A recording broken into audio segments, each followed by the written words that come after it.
Bienvenue pour une nouvelle dictée flash CM1, CM2. Nous en sommes à la liste 6, partie numéro 1. C'est parti.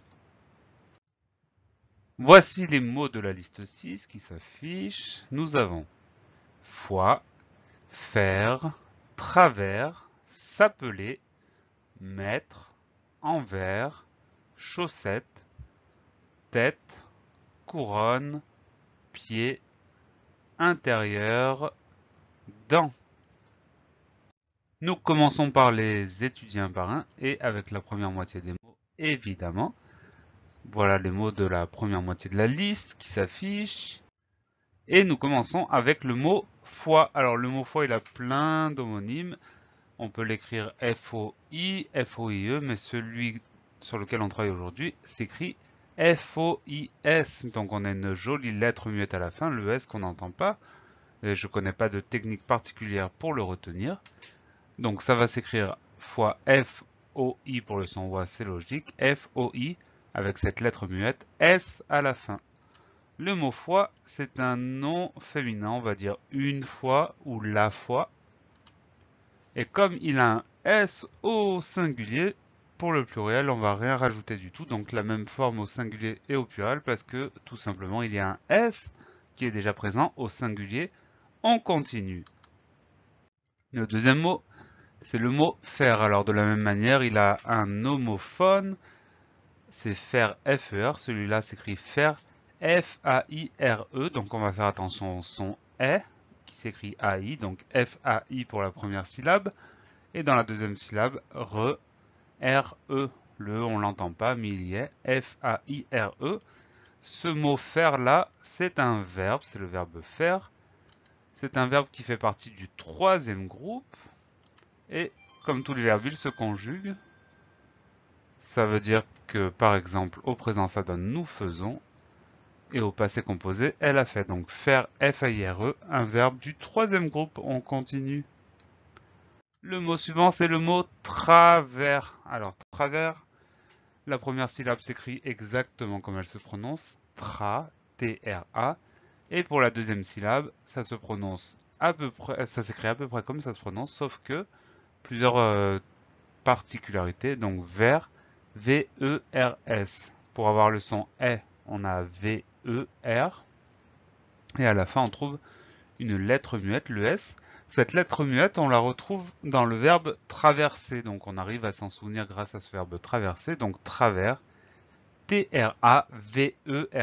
On n'oublie pas ce S muet à la fin du mot. Travers, c'est un nom masculin. On dira le travers ou un travers, c'est plus rare.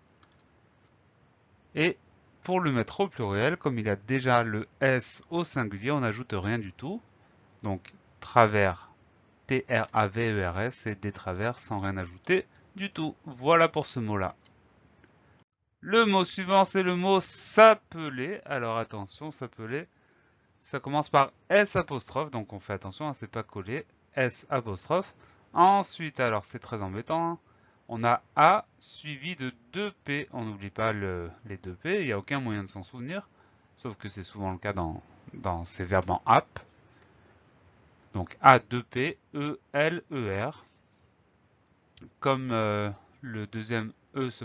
premier E se prononce E, s'appeler, on a un seul L derrière, sinon ça donne s'appeler. Donc ça, on s'en souvient aussi. Et c'est un mot qui se termine par ER. Donc attention à ce mot-là. S apostrophe A, 2 P, E, L, E, R.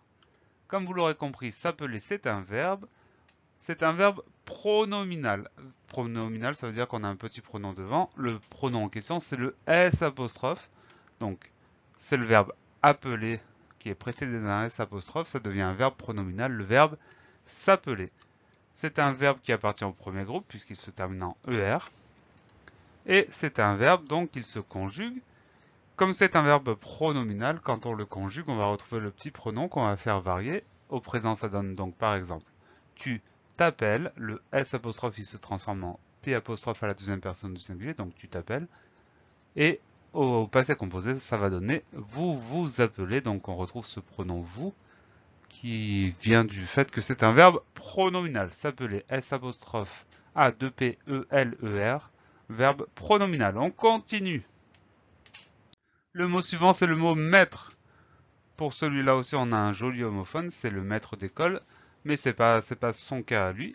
Ce maître-là s'écrit M-E-T-R-E.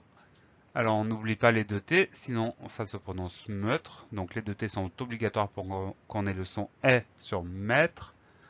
En sachant qu'il y a les deux T, on ne met pas d'accent sur le E. M-E, 2-T, R-E, maître, M-E-2-T-R-E.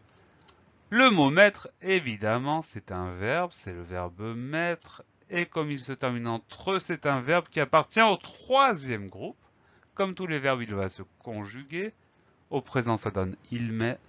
Au passé composé, nous avons mis. Donc, mettre M-E-2-T-R-E, un verbe du troisième groupe. Le dernier mot de cette première partie de la liste, c'est le mot envers.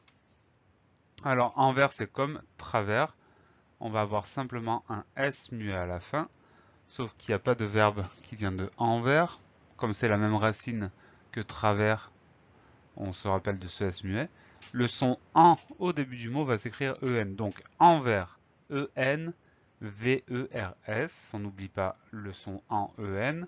Et le S muet à la fin. Le mot envers, c'est un nom masculin. Même si un envers, on le dit jamais. On va dire à l'envers, donc le L' c'est le déterminant. Ça prouve que c'est bien un nom envers. Comme il a un S au singulier, pour le mettre au pluriel, on va rien changer du tout. Des envers, même si ça se dit pas trop, avec le S à la fin. Donc envers, E-N-V-E-R-S, un nom masculin. On continue avec la petite dictée. Je vous laisse quelques secondes pour vous armer de votre stylo favori, d'un morceau de papier, peu importe, et on va pouvoir commencer la dictée. Est-ce que vous êtes prêts? Oui, non, oui. Allez, c'est parti. Foi. Foi.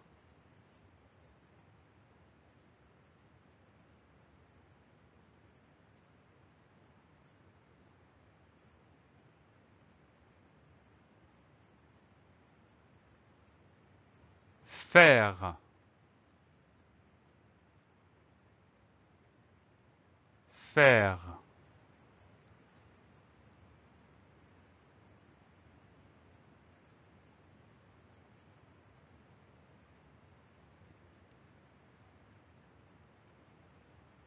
Travers. Travers.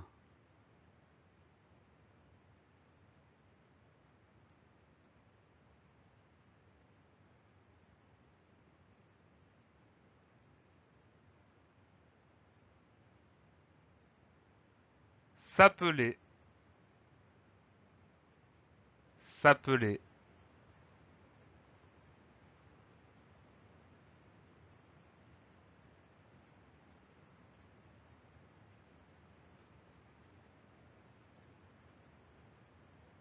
Maître. Maître.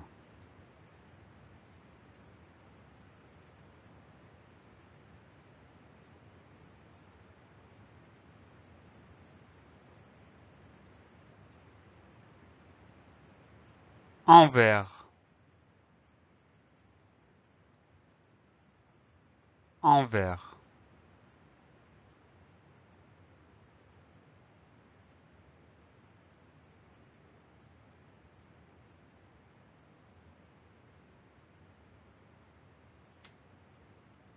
La dictée est à présent terminée.